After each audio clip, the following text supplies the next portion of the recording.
and also the creator of my go-to stack supplements. Welcome to our live stream, May 22nd, 2024, and we'll just jump right into it. Ron Newstifter has a question. Dr. Haider, have you heard of anyone being short-winded yet after getting COVID? I'm still winded easily, and I've been biking trying to get it back, but it's not happening. I had chest x-ray, CT scan, CT calcium scan. They're all good. It's so frustrating for me. It's been well over a year since my last bout with COVID. I had it 4 times in my life. Once was the February before they called it COVID. I'm not vaccinated either, and I won't do it. Yeah, so you can get this after any infection, not just COVID. Since you've done all this imaging and they haven't found anything, that means either you have, microscopic abnormalities that aren't showing up, or you have a problem kind of with the software that runs your lungs, right? Which is, I would suggest, is probably the most likely problem. And what that means is that oftentimes after an during infection, you're breathing abnormally because of physical things that are going on in your lungs. And just after a few days of that abnormal breathing pattern, you can rewire the automatic breathing patterns in your, neurological system that are running your lungs. And so I think a lot of COVID, long COVID and vaccine injury problems are actually problems with the nervous system. So the nervous system is not working properly, and especially automatic parts of the nervous system that just run without you thinking about them. That's where most of the problems are. And it's important to, I'm going to be publishing an article soon on my Substack about the importance of brain detox and how the nervous system really controls everything. Right, so you have either direct nervous control, like actual neurons, arriving at cells controlling them, or you have indirect nervous system control via the release of chemical messengers, hormones from the nervous system that go and indirectly control the rest of the body. So all of your organs are controlled in one way or the other by the nervous system, and when the nervous system is not working properly, then organs won't work properly either. So you have automatic control of your breathing, and that may not be working properly. So you can retrain your nervous system to breathe properly, but it's kind of like exercises you have to do to create a new pattern. It doesn't actually take that long. Like I said, it takes a few days to create a disordered breathing pattern, but you're doing it all the time, right? So 2 or 3 days of breathing in a disordered way 100% of the time is enough to create a new disordered pattern. In order to fix that, if you only do 15-20 minutes a day, might take a little bit longer than just a few days, because you're not spending that much time every day training yourself to breathe normally again. So check out Buteyko breathing.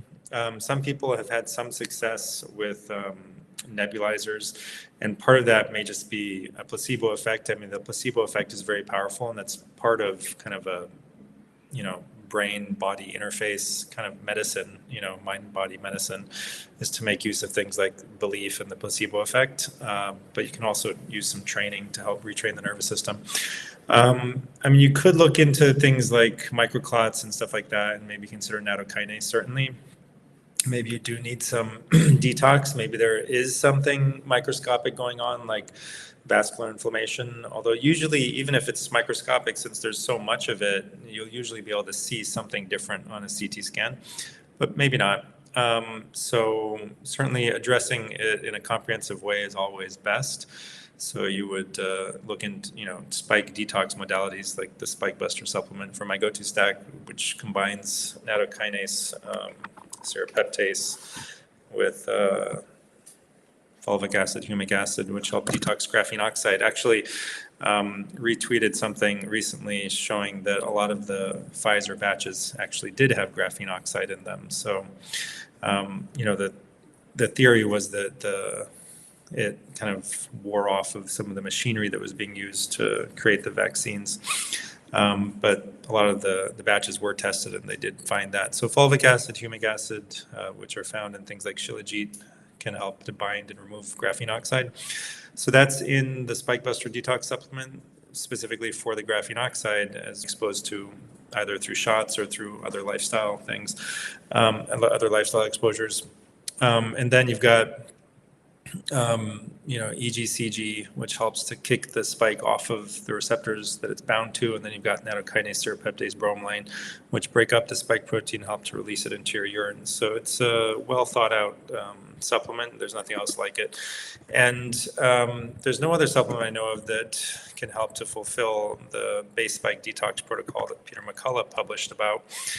That is nattokinase and bromelain along with curcumin. Now, you can't have all three of them in one supplement. You got to separate them because the nattokinase and the bromelain, these enzymes should be taken without food, and the curcumin should be taken with food so that it's best absorbed. So in order to get the curcumin part of it, you should pick up the Immunity Herbals supplement, and there's a bundle that you can get at mygotostack.com that includes the Immunity Herbals, which has curcumin, black seed, and dandelion. So we added some synergistic things that help the curcumin do its job based on FLCCC protocols, and just we had extra room in there, and we didn't want to just put a inactive ingredient or filler in there, so we put as much as we could in there to help it work, along with the actual recommended dose of curcumin. So we've got the doses that you need with other synergistic ingredients that are helping accomplish the ultimate goal of spike detox, and also removal of graphene oxide and heavy metals that may have gotten into your body as well. I mean, I think everyone has some amount of heavy metals, just like everyone has some amount of microplastics that's been in the news recently. They tested, I think, a dozen or 24 testicular samples. They all had microplastics in them. So microplastics, forever chemicals, heavy metals, graphene oxide, all these, even spike protein, I think all of us have some amount of them, and it's just a matter of helping our bodies get rid of them as much as possible and minimizing the exposure so that we don't get affected by them. So I think the most important thing, I think, is really to focus on breath work. So look into Buteyko breathing, Buteyko, Buteyko breathing. You can find the Buteyko Clinic on YouTube as well as some other channels on YouTube. And you'll get the most out of it if you find a one-on-one trainer in your local area who can work with you. But you can definitely get started right now if you go to YouTube. And I've worked with people who have this breathing issue, and you really got to focus on mental aspects. So breath work, but then also your beliefs about your reality and health and illness, and subconscious, beliefs, and just there needs to be some mind-body work involved in it, and it's best to talk to somebody who's good at that kind of stuff.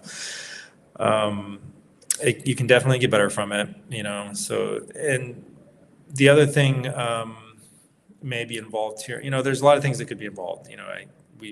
Just because you had scans that look normal doesn't mean everything's normal. You might need to work on oxygen uptake. So one way to check if this is a problem is to do arterial blood gas and a venous blood gas. So just as a reminder to everyone, you've got the arterial system. So you've got the heart right here in your chest. You've got your lungs around it. You breathe in oxygen, and then the oxygen filters into your blood, and then that blood goes into your heart. And then your heart pumps that oxygenated blood out to your body, right? So that goes out in arteries on the arterial side of your vascular system, and it goes to all your tissues and drops off the oxygen. And then the venous side of the vascular system brings all the deoxygenated blood back to your heart, so that it can, to the right side of your heart, so it can pump that deoxygenated blood into your lungs. And then from your lungs, it comes back to the left side of your heart, which pumps it back to the rest of your body. So in people with chronic fatigue syndrome or long COVID vaccine injury, they oftentimes will have their tissues are not sucking enough oxygen out of the arterial blood. They're not actually utilizing the oxygen in the blood. And so it's kind of described as a shunt from the arterial side to the venous side. So you end up with, you'll have normal oxygenated arterial blood, but then once it gets to the venous side, a lot of the oxygen should have been removed, right? And it wasn't. And so your venous blood will not be as deoxygenated as it should be. It'll have too much oxygen in it. So you can check those things, and obviously you would want to know that your arterial blood actually is properly oxygenated as well. So anyway, you can check both sides of the system. You check arterial blood gas, where they have to puncture an artery, which is a bit more uncomfortable than puncturing a vein, but you can put up with it. It's not that bad. And try not to pay attention to what they're doing, and it will usually hurt less. And then check venous blood gas, draw that at the same time, and then exercise for 15 minutes, and then do another venous blood gas and see if there's a difference. If you have the right amount of deoxygenation in your venous blood, or if there's too much oxygen there. And if there's too much, then that means you've got that shunt. You're not delivering the oxygen. So that is probably due to inflammation in the vascular system. And how do you fix it? So I would still recommend things like Buteyko breathing. It's kind of forcing your body to figure out this problem and get more blood. So the way Buteyko breathing works is that you force yourself to breathe less than you want to. So your body is not getting as much oxygen as it feels it needs, so it has to figure out a way to suck more oxygen out of the blood in order to sustain itself. And so that's one thing, that you force yourself to breathe less than you want to. And then on the other hand, there are some hyperoxygenation treatments like exercise with oxygen therapy that also seem to help reverse this problem and increase uptake of oxygen into tissues even after the therapy is done. And you can also do hyperbaric, or you can do a cheap version of hyperbaric therapy, which is also a cheap version of stem cell therapy, which is just regular pressure oxygenation therapy. So pure oxygen, you can get a non-rebreather mask, so you're breathing pure oxygen, and just breathe it for 1 or 2 hours a day. That stimulates stem cell production in the bone marrow, and those stem cells can go and fix the vascular problems and any other problems in any organ in your body. You want to do it for 3 or 4 months to give it a good chance to start to have an effect. Annie Barnes says, my brother's lung collapsed in 2021, one day after his vaccine. I think it was his first one, 70 years old, spent about 5 weeks in the hospital as they had lots of trouble trying to fix him, but eventually did. For the last year, he supposedly had a clot in his lungs, which they say is affecting his heart. Anyone else have a collapsed lung? I know lots have had blood clots. Yeah, that's less common. It sounds like this was a question on the Facebook group, so it would be nice to know if, to see the answers to that. I don't know if I can pop open the Facebook group window easily here. But you guys can go check out the Facebook group. So really anything can go wrong. I'm not sure why the guy's lung collapsed, but if you look at Mark Girardeau's theory of vaccine injury, it's kind of, it depends on exactly where it happens to be injected into your arm, what the exact placement of blood vessels in your arm, and how close it happened to the injection happened to be to a major, a larger blood vessel. And it's going to be close to some blood vessels, just because there's so many blood vessels in your shoulder, in the muscle. You can't place that injection away from all the blood vessels. There's tiny blood vessels going everywhere. So it's going to enter a lot of the blood vessels. But if a majority of it enters primarily, one blood vessel, or it all gets drained into one vein, then which you would imagine it would be, a bolus of it, a large chunk of that injected vaccine can go and hit a specific part of your vascular system in a specific organ somewhere and create enough damage that it can cause significant dysfunction. So in his case, that's likely what happened. That a bolus of the vaccine, like a big, bunch of it. What was injected, a large quantity of it ended up hitting a vascular bed in his lungs, and it may have caused trouble there. Lori Puska says, I've had COVID twice. The first time was in October before the vaccine came out. I was really sick with it. Then I had the 2 vaccines and the booster along with the flu shot,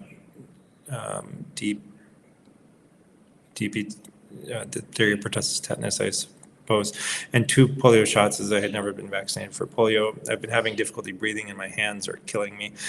I've been taking methylprednisolone, which is great as long as I continue to take it, but I can't take it forever due to side effects. It was suggested that I back off to every other day. Now I'm in pain again. I had a rheumatoid factor of 417. The doctor says I have rheumatoid arthritis. It was suggested to take methotrexate, but I'm not going to do that. The second option is hydroxychloroquine. I've heard that it or ivermectin is used to address spike proteins from COVID. How long is it recommended to take these? I have been eliminating food groups like dairy, gluten, et cetera, to see if I have a sensitivity. I'm taking a bunch of supplements like liposomal curcumin, quercetin, colostrum, vitamin D, any other suggestions. So really, I again have to just recommend talking to somebody who can help you make sense of everything, right? This is not enough information, that you've presented here to get down into the nitty-gritty details of exactly what you should do. Like everything that I say here is just going to be like a shot in the dark compared to sitting down for a couple of hours and really digging deep into your life history, where you came from. And it seems like it wouldn't be that important, but it really is. It can change the details of what you recommend that somebody does. So, everything. So when you come to somebody and say, okay, I have rheumatoid arthritis, how do I fix that? That's like saying, I'm in New York City and I want to go home. Tell me how to get home. I don't even know where your home is, right? How am I going to tell you how to get there if I don't know where that is? I don't know what the best way to get back is for you right now at this stage of your life. I don't know how much money do you have? Do you have enough? Is it close enough that you can just take a helicopter? Do you have the money to pay for a helicopter? Or should you get on a plane, or should you take the subway to the airport, and then fly and then take an Uber? I don't know. It's all going to depend on your personal financial situation, how quickly you need to get home, if there's any blockages on the way, if there's like a bridge that, has been closed and you have to reroute yourself around that. And obviously it depends on where home is. So, there's millions of people in New York City right now, and they all come from different places, and they all have different life histories, and there's a lot of different ways that they ended up there, and if they want to retrace their way back. And so what I'm trying to say is that a lot of people end up at the same disease destination, but how they got there is entirely different, and who they are is different, and how to roll back the clock to a state of health is going to be different for each of them. So all those things are really important. If you're just interested in trying more and more things and eventually hoping that one of them works, then that's one way of going about it, and most people do that.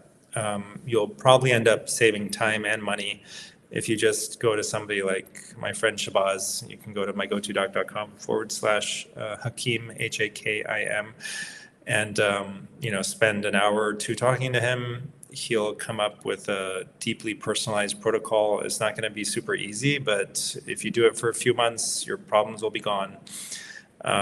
You'll feel better than you ever have before, and then you can move on with your life. So just some thoughts here on the approach, right? So basically, the approach of modern medicine is to give you something like a steroid or methotrexate or even hydroxychloroquine. And the steroid is pretty non-specific, just like, let's just shut off the immune system, everything it's doing. And the immune system is doing a lot of things. It's like your Army, Air Force, Navy, Special Forces, your spy agencies. It's like everything all rolled into one, right? So it's not just doing one thing, it's doing a million different things, right? They have, a million different even the special forces, they're doing different things, right? Like they're not all just doing one thing. They have a bunch of different missions that they're all, involved in, and those all are very, very different parts of the world, different mission parameters, different goals. So the immune system is like that. I mean, it's incredibly complicated, and if you just hit a kill switch and turn all of it off, that's not specific enough, right? It's going to be very, very harmful for you, right? So if you just you want a targeted strike, right? You want to send in a strike team and take out the specific person that's causing you a problem. And that's not what something like methylprednisolone does. And so what it does do is it may turn off the manifestation of the illness, but again, you're going to have severe side effects because of everything else that is turning off. And you're not even going to address the underlying reason, right? So the underlying reason that you have a problem is not that. So what your immune system does is it sees an enemy and it starts to, destroy the enemy. It starts to fight it off. And sometimes the enemy is not actually causing the symptoms. All right. It's like a stealth attack, right? And it's trying to like weasel its way in and get behind enemy lines, get behind into your body. And your immune system is going and trying to root it out, weed it out, get rid of it. And in the process of doing that, it creates some disruption. And those are the symptoms. The symptoms actually come from your own body fighting off an attack.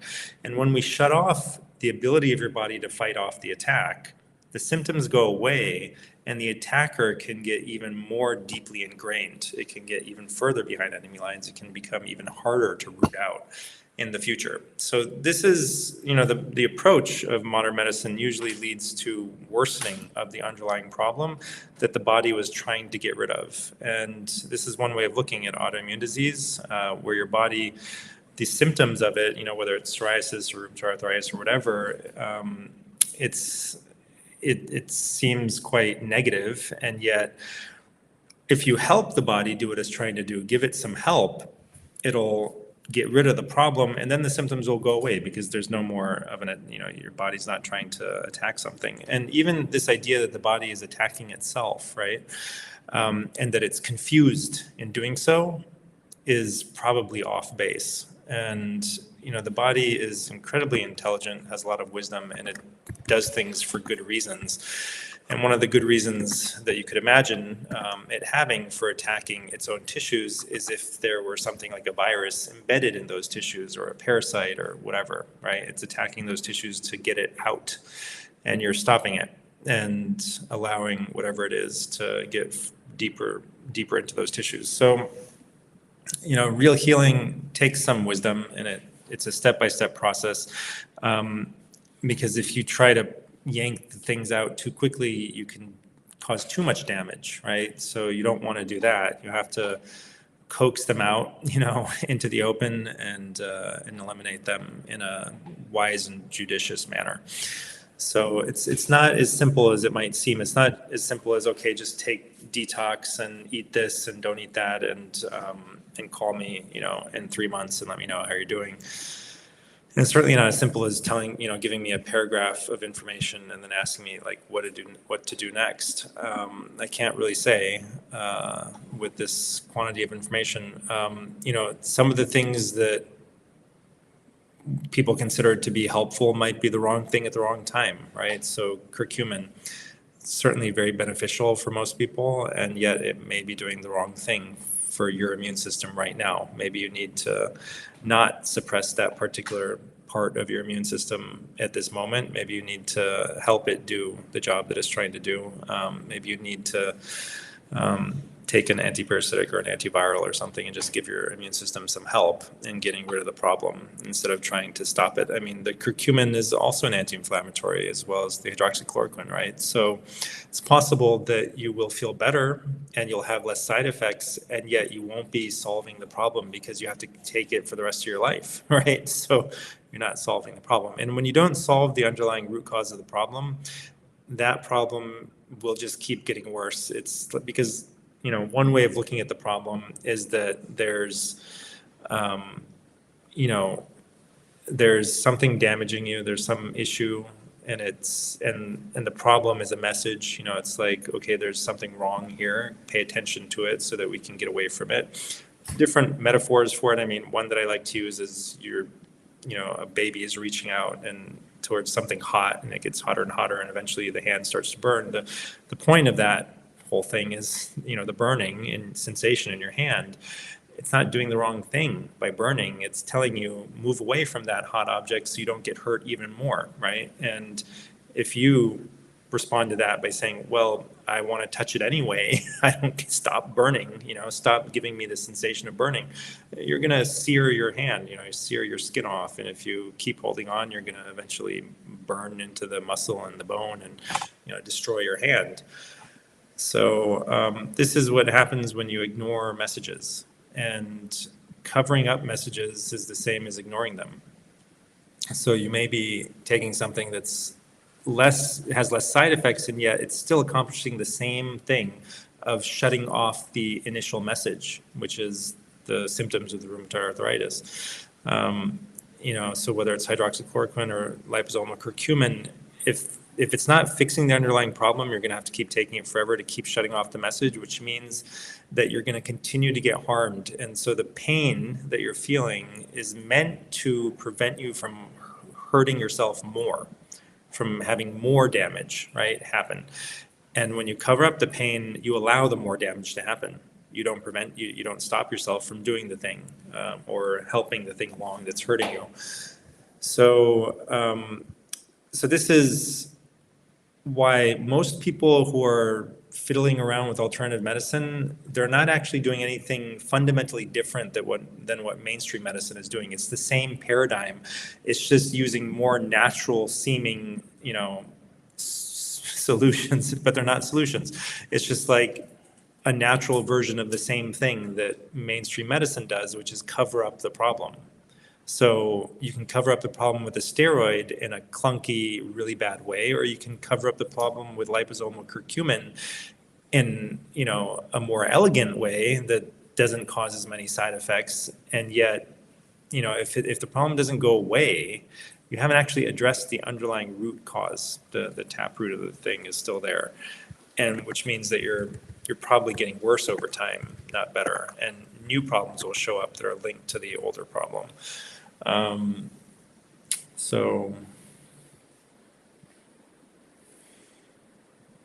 certainly, I mean, people will find that they oftentimes get better if they go on an autoimmune paleo diet, right? And they take some anti-inflammatory supplements.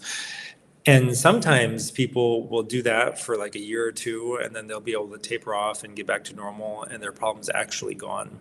In other cases, they have to keep doing the things that they've done to keep the problem gone. The real solution would be where you heal your gut, heal everything, the problem's gone, and then you can scale back the things that are really kind of artificial, that you should be able to eat some of those things without having having rheumatoid arthritis come.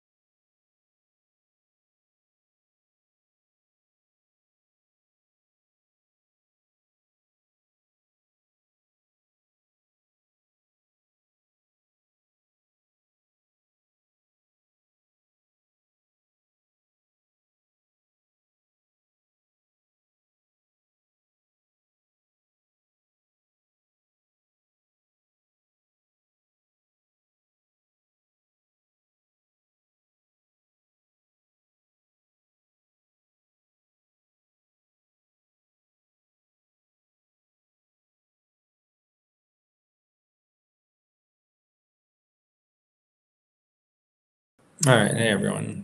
Thanks for sticking with me. I think my power went out, so I had to switch my internet. As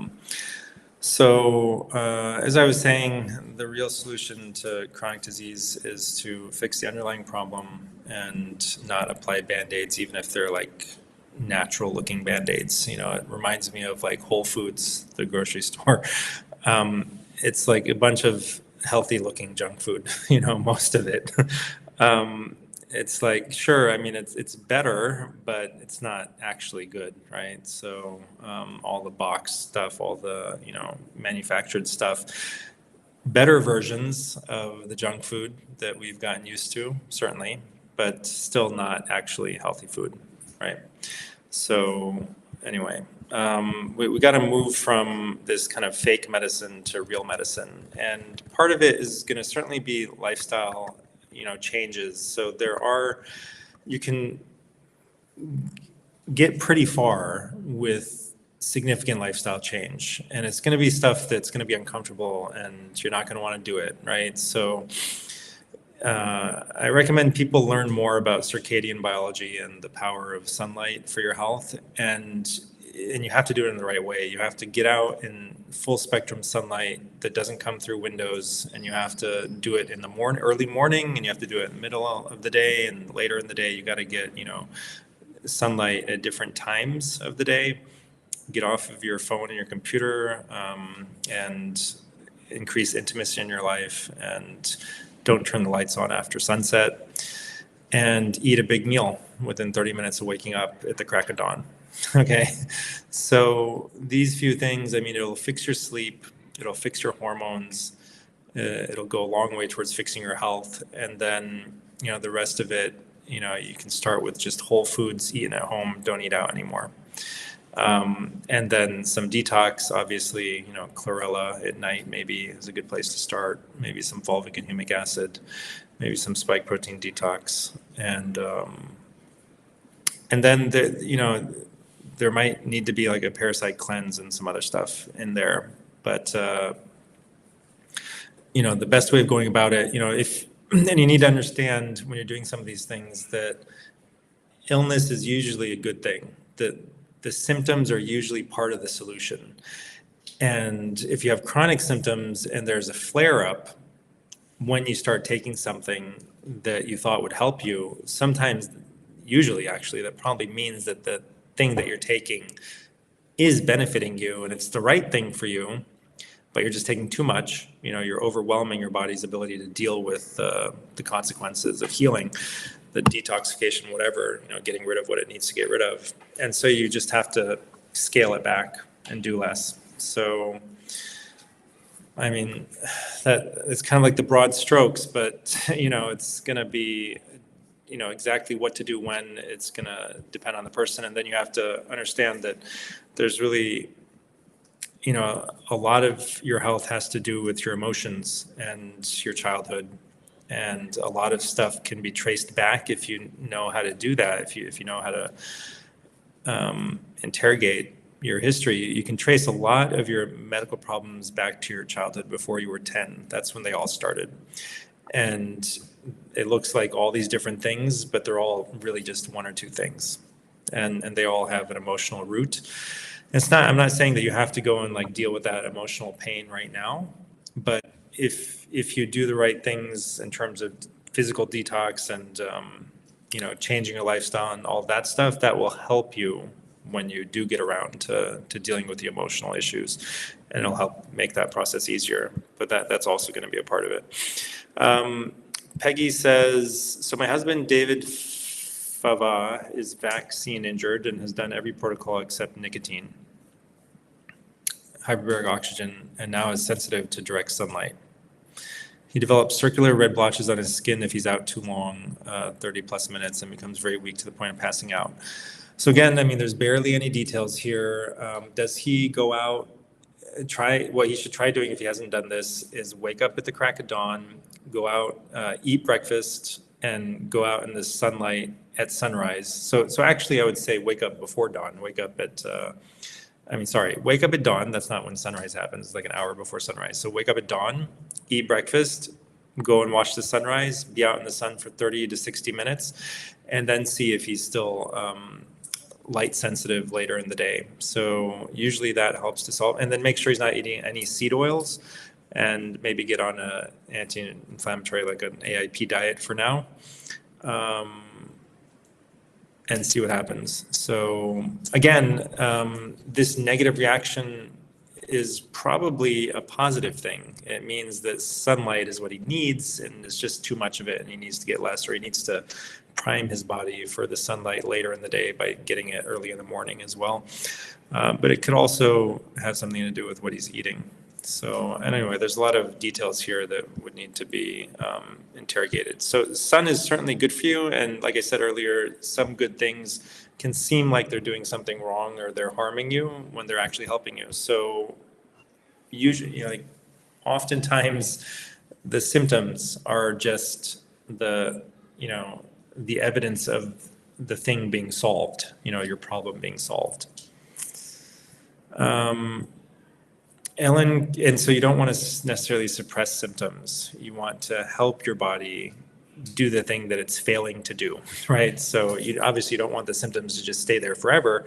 That's like your body's in like a forever war, right? It's in this never-ending war, and it can't win. And that may be because it's fighting with one hand tied behind its back, or because you're actively inhibiting it. You're actively fighting against yourself. So usually it's because we're doing some of the wrong things, and we are making it more difficult for our body to win that battle because we're not giving it the right supplies, or we're introducing other toxins that are weakening its ability to take care of the problem.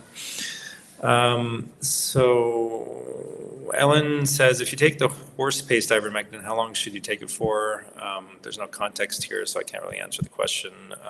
We have protocols for ivermectin at mygotodoc.com.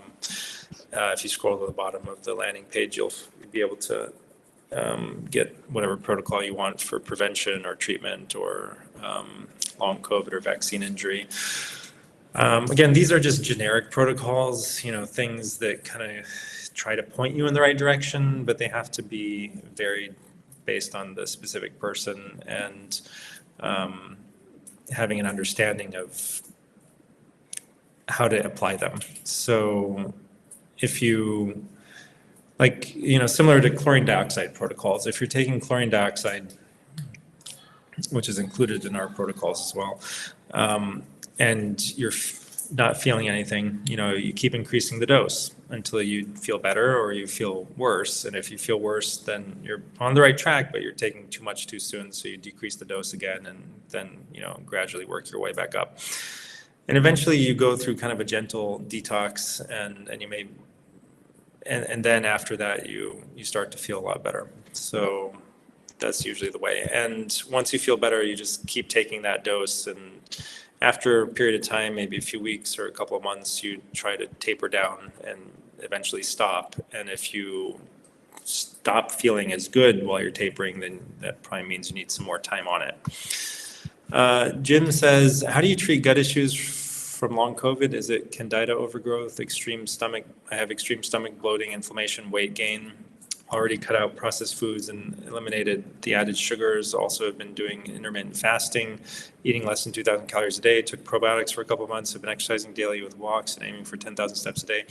So it's a good start. So like I said earlier, a lot of it could be neurological inflammation, and the nervous system begins up here, begins in your head. And then there's, different parts of it. There's the peripheral nervous system, there's your spine, there's, peripheral nerves, there's the autonomic nervous system. And oftentimes it's the autonomic nervous system, and also obviously your, that is affecting your gut bacteria, and certainly you might have candida overgrowth. So you might need to do some brain detox. So I would recommend everyone try the brain detox cream for a few weeks or months, and that may help. You need to optimize your sleep and your sun and your light exposure. That's really important, because the nervous system, the brain itself cannot properly detox if you're not getting deep sleep every night. And then this brain detox cream, assuming you have good deep sleep before midnight, so from an hour or two after sunset until midnight is when you're going to get the deepest sleep. And then it's going to be not quite as deep until, dawn. But the deepest sleep will be in the first half of the night, and you got to sleep in that first half of the night to get it enough of it. assuming you have that deep sleep, your brain will start to dump toxins, and then the pathways for the removal of those toxins in your neck need to be, properly opened up so that the toxins can get down, into the organs of, elimination, like the liver and the kidneys, and maybe, the skin, maybe the lungs as well. So to get them out of your body. And this cream helps to do that. So it helps with the inflammation that's oftentimes going on in your tonsillar areas, like the Waldeyer's ring of lymphatic tissue in the neck can be inflamed, and that can cause blockages in some of the veins and lymphatics in the neck that are trying to drain the brain. So check out the detox cream.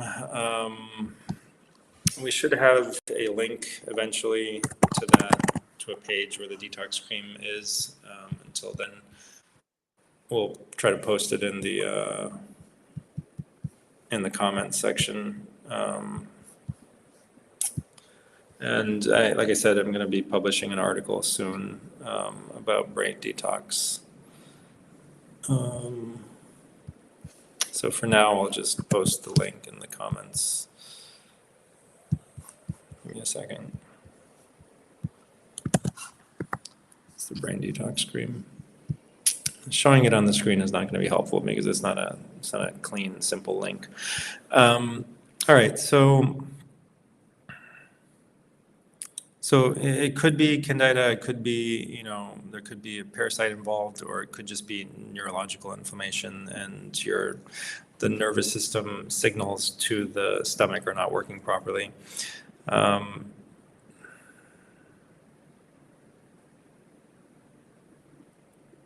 Yeah, so, changing the diet can certainly help heal this, but you may need a little bit of extra help in terms of, you might need a parasite cleanse, or you might need some sort of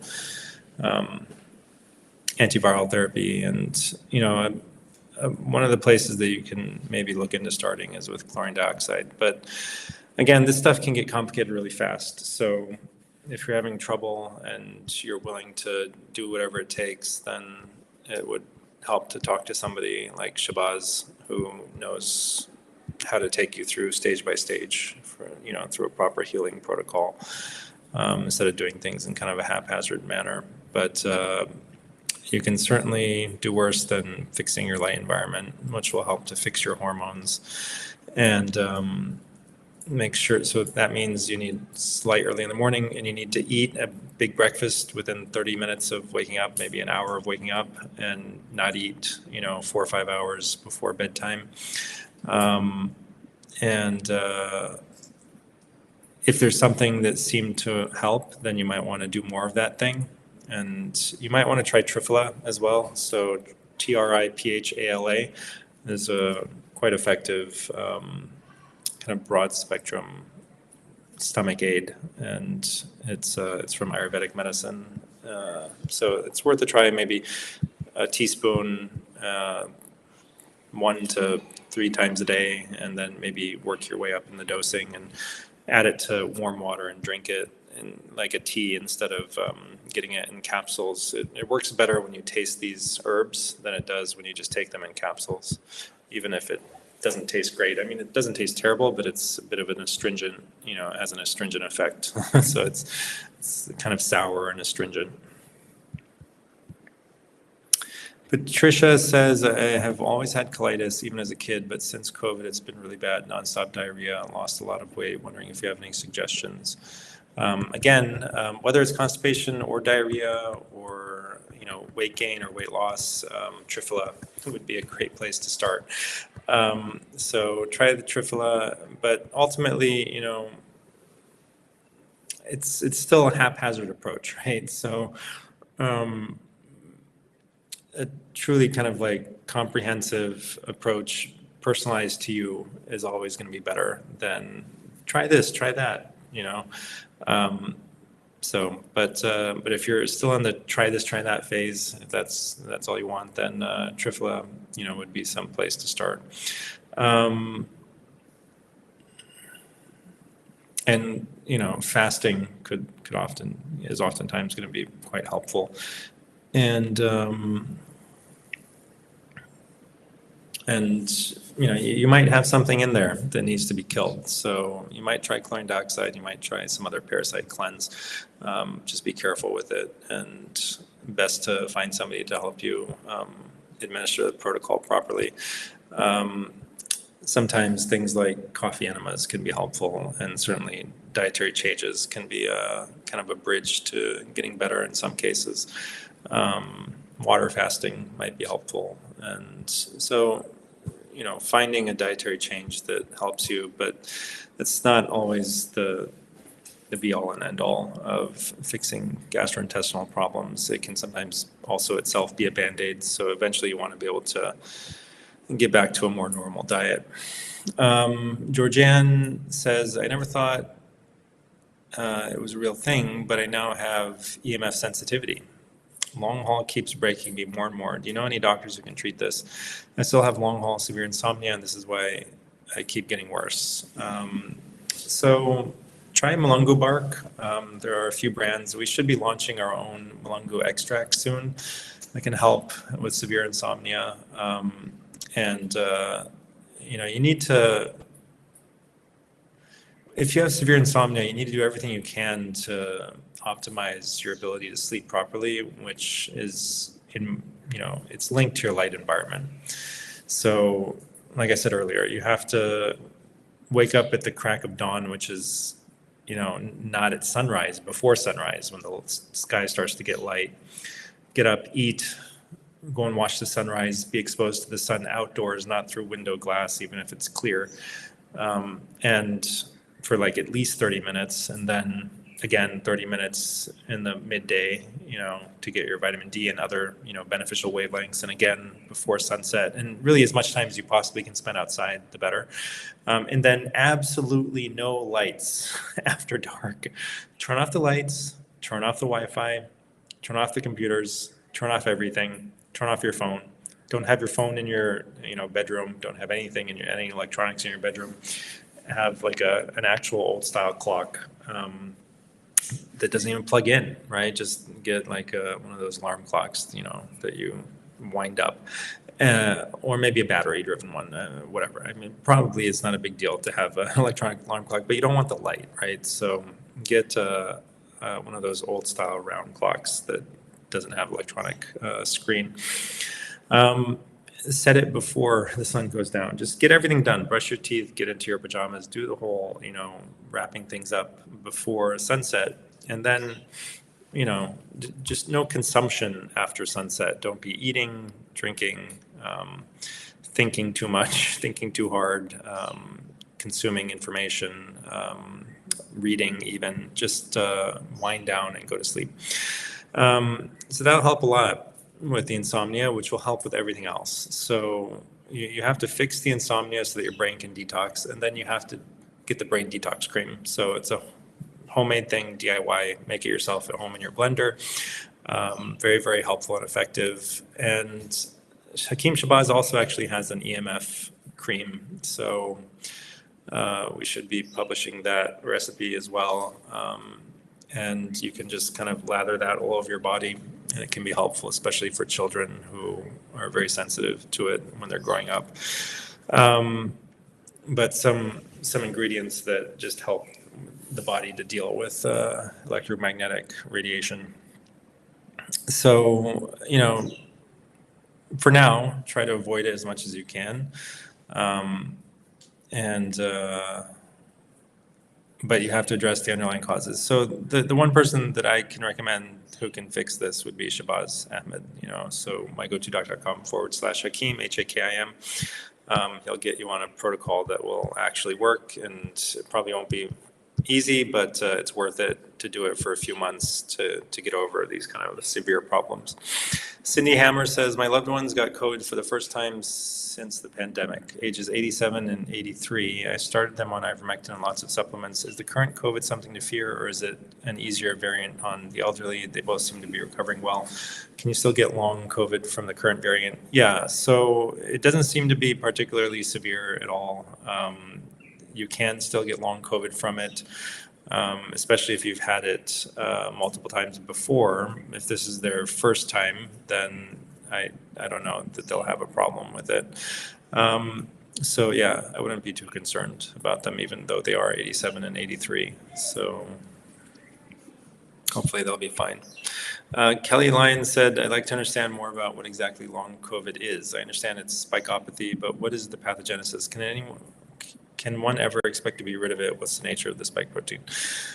These are good questions, and I'm not sure that anyone knows for sure the answers. So there are theories about what is happening, and basically you can say inflammation. Part of that is microclotting.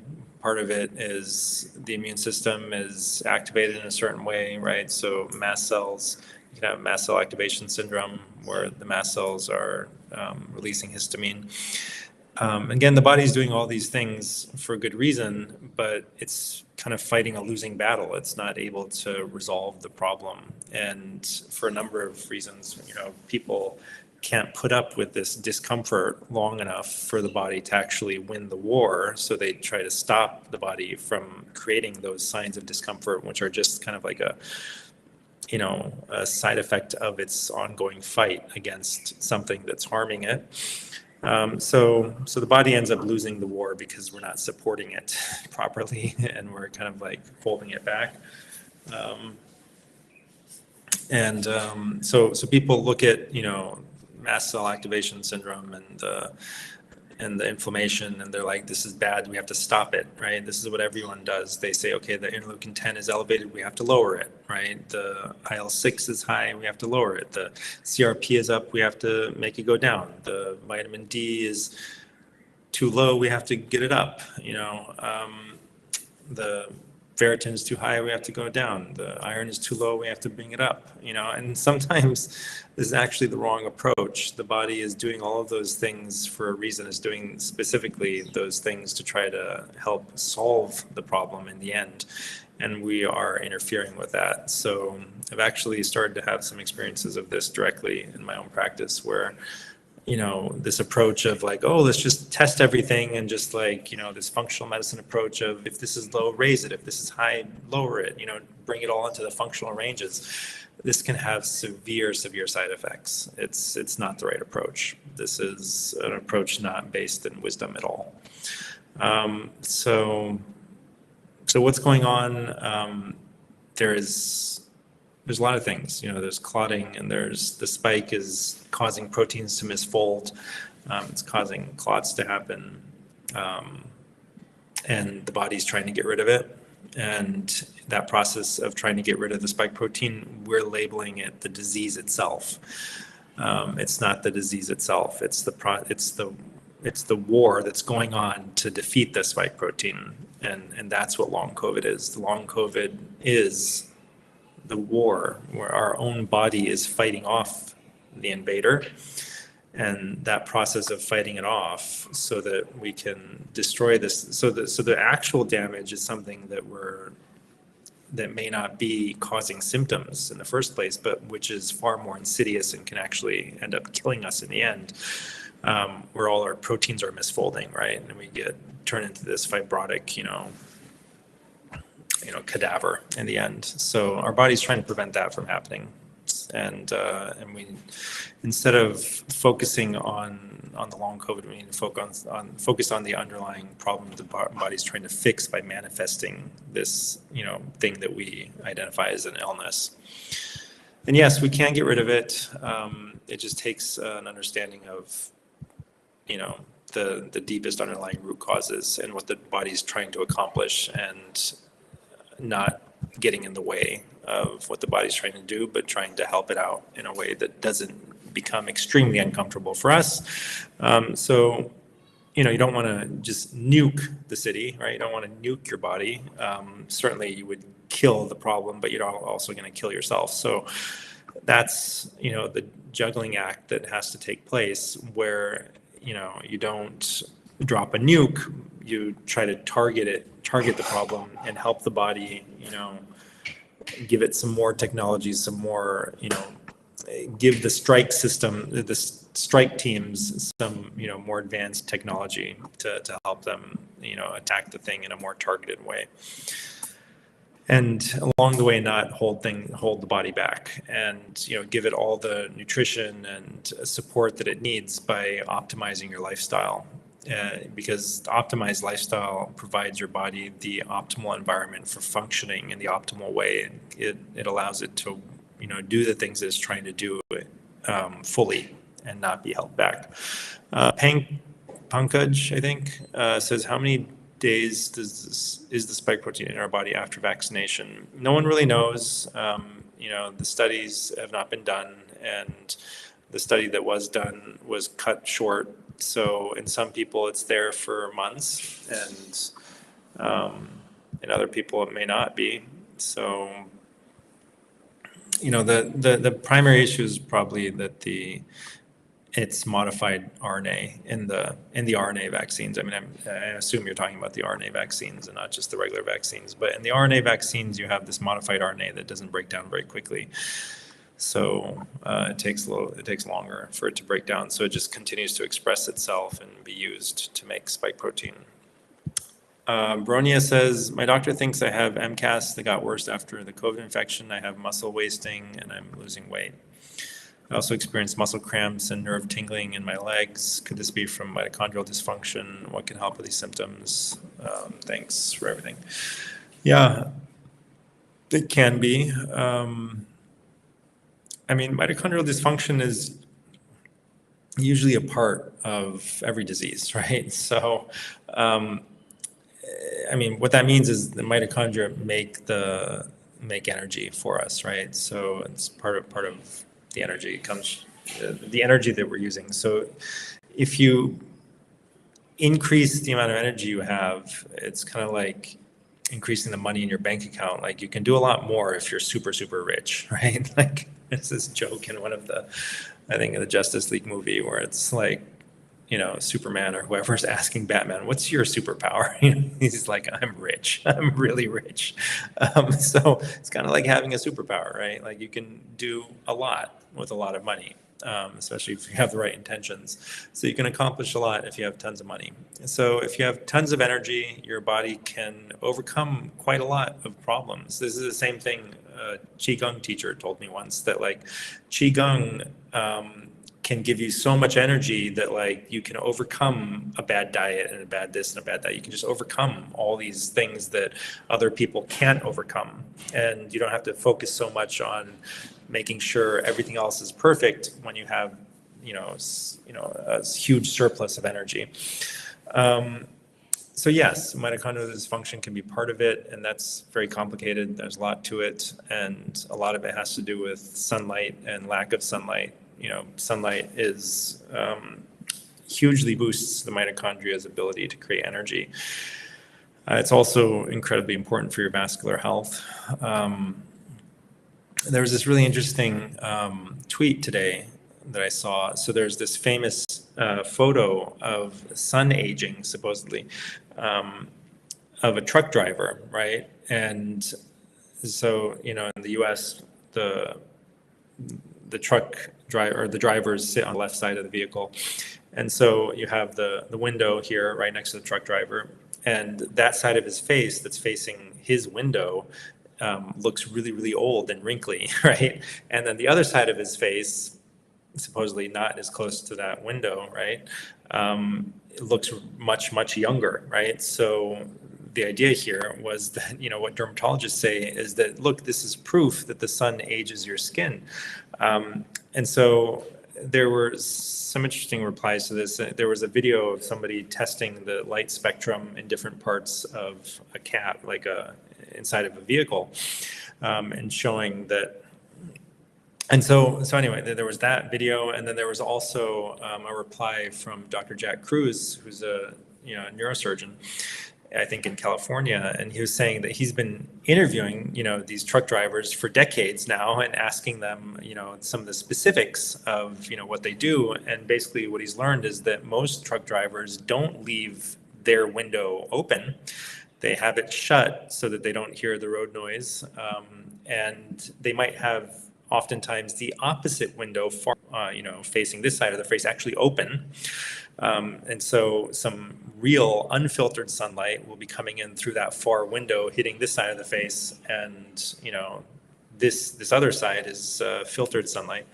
And obviously there's some light coming in from in front of them, and apparently this light coming from in front is somehow less filtered than the light coming in the side window. So maybe the side window has some different coating on it or whatever. But the guy who did the video was showing that the light coming in from the windshield was actually closer to unfiltered sunlight than the light coming in from the left window. So anyway, the point here is that sunlight, when it passes through clear window glass, it depends on what that glass has been coated with. So uncoated glass will still block out, I think, UVB.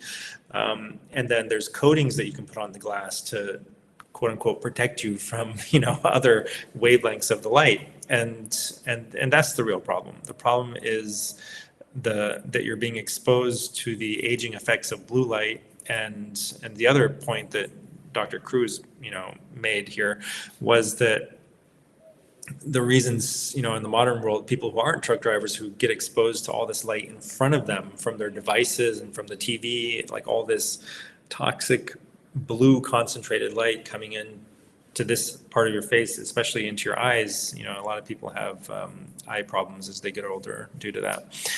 So yeah, light is important for the mitochondria, and direct sunlight is the most important. And then no light after dark. It's just extremely stressful for your mitochondria and for everything else. And then you're going to have, definitely some neurological issues with the nerve tingling, but it's also, pointing to the fact that the nervous system in general, like if you see a problem in a particular part of a system, that means the whole system is inflamed. It's not just the nerves in your legs that are inflamed. The nervous system in general is having a problem, right? So again, detox cream, that brain cream, brain detox is important because this is where the nervous system starts. And the nervous system will affect, your immune system, your vascular system, the peripheral nerves, obviously, your muscles, certainly, because they're directly fed by your nerves. So like, especially your skeletal muscles, right? Like each, the nerve fibers go to each single muscle cell, right? So yeah, there's that. And then, there might be some, there could be, a deficiency of potassium and magnesium certainly involved in the cramps.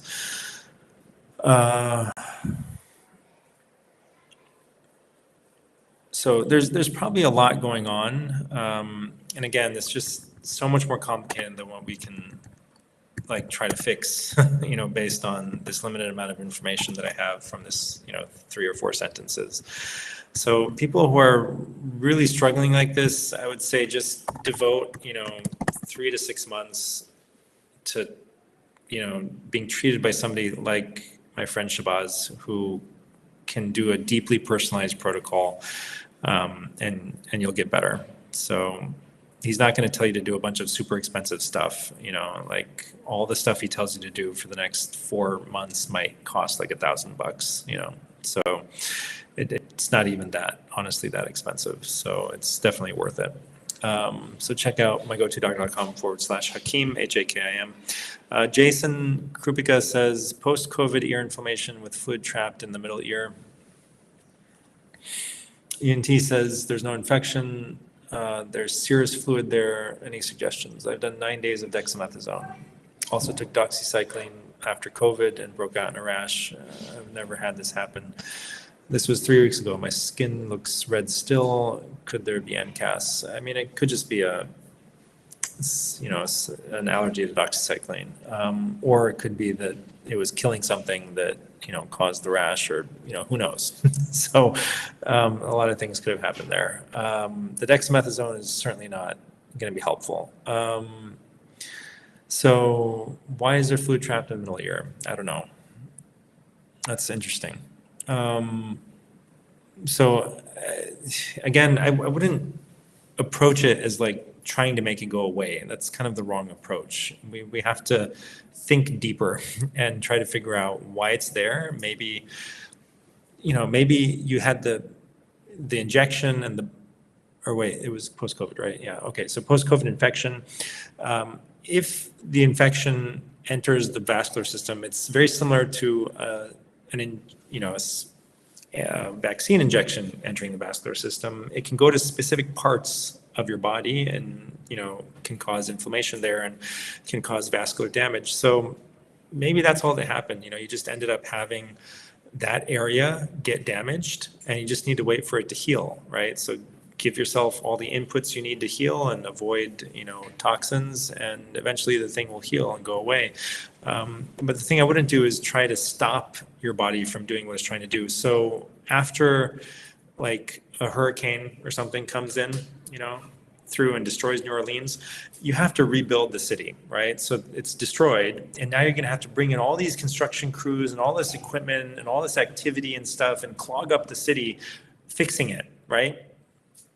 And there's going to be trash created from that, and it's going to have to be removed.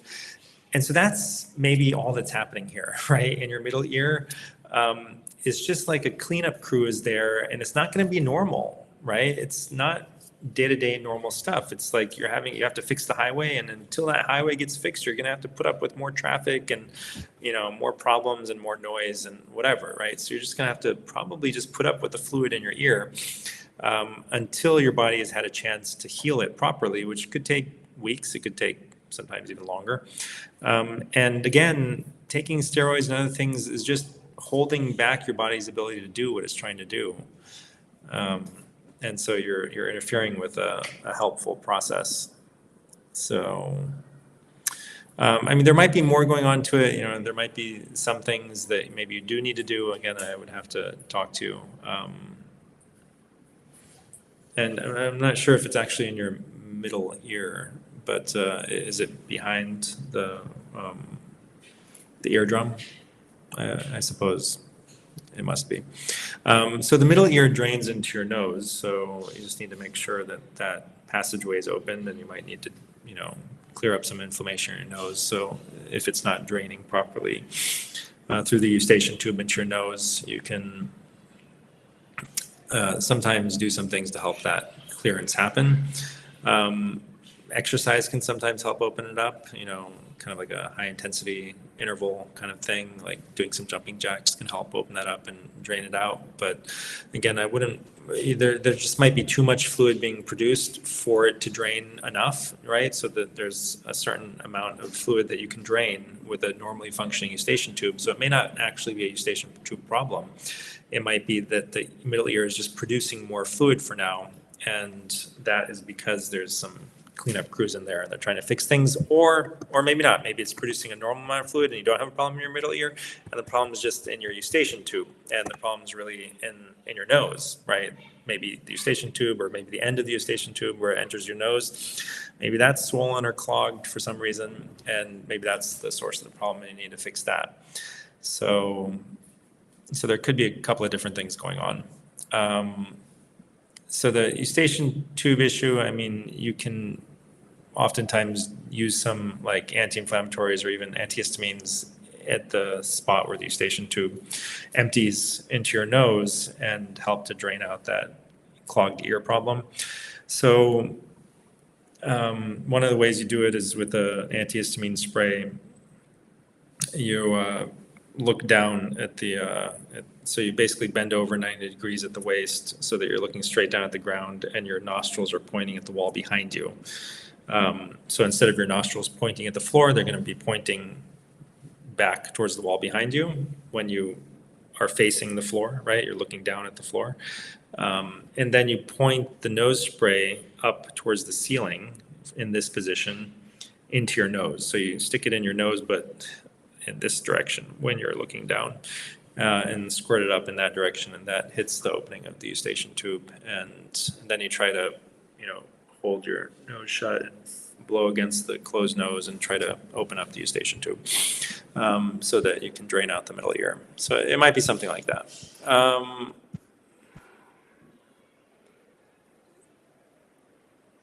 Lily says, what about the autophagy, the fasting versus the eating within 30 minutes?